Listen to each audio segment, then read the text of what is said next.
সুরধনী গঙ্গা আছে এই ভক্তের মাঝে।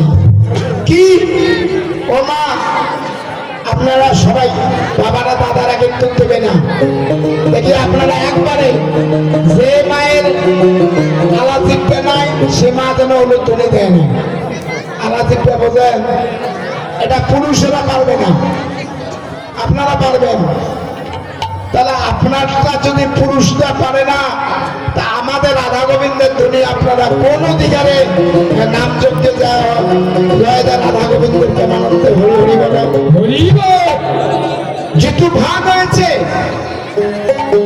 আপনারা হলে ধ্বনি দেন। দেখি কোন মায়ের চিন্তা করে না।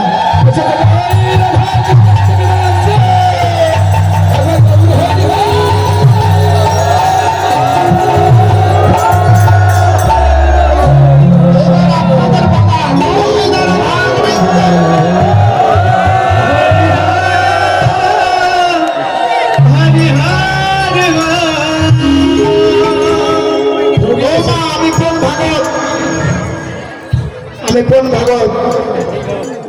তোমার ভাগত নাকি?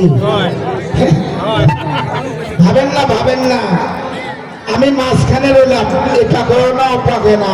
কেননা দুইটা ধ্বনি, একটা হলো হরির ধ্বনি, একটা হলো ধ্বনি। দুইটা ধ্বনি যখন দুই পাশে যায় একাত্র একটা ধাক্কা লাগে না? এই ধাক্কা লাগার শব্দটাই হচ্ছে কি? জয়ধ্বনি। এটাকে কেন জয়ধ্বনি মানে? এখানে হারার কোন প্রশ্ন আসে না, এখানে সবাই জয়লাভ করবে। তাহলে সবাই যদি জয়লাভ করি তাহলে হারে কেনা? একমাত্র কৃষ্ণ কিন্তু হেরে দেয়। এই জন্য অনুধ্বনি